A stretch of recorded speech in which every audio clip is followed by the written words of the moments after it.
Aliyekutuma nenda kamwambia umekosea nyumba. Mimi sikufahamu. Acha kujifanya unifahamu wewe. Anyway, nimetumwa na Blaza Duma.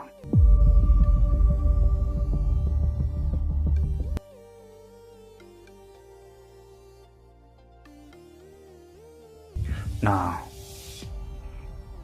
mpaka Jumatatu hapa nitakuwa ondoka. Nafikiri utakushanielewa.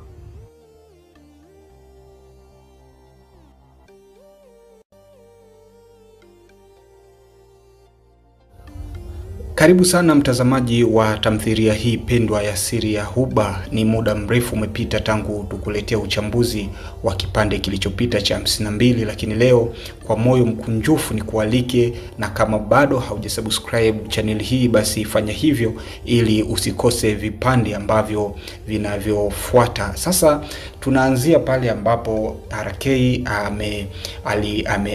ameamrishwa atoke kwenye nyumba ambayo alikuwa anaishi. Sasa nyumba hii ukifuatilia kwa kina, kama ulifuatilia vipande vilivyopita, ni nyumba ambayo alikabidhiwa na Duma. Kipindi hicho bado anafanya kazi pamoja na Duma, lakini baada ya Duma kumsaliti kwa maana ya kumchukua mtu ambaye alikuwa yuko naye kwenye mahusiano, basi wakaachana naye kwenye swala la kazi. Lakini tunaona leo hii amemtuma mdogo wake kumwambia RK aondoke kabisa katika nyumba ambayo alikuwa akiishi. Kipindi hicho alikuwa bado akimfanyia kazi. Sasa ni kitu gani ambacho RK atafanya? Lakini ukija kuangalia kwenye episode ambayo iliyopita ni kwamba RK tayari kuna kazi alikuwa na ifukuzia. Sasa hiyo kazi itatiki licha ya kuonekana kwamba kuna sintofahamu juu ya rafiki wa dada yake ambaye alikuwa ameamua kumtafutia kazi hiyo.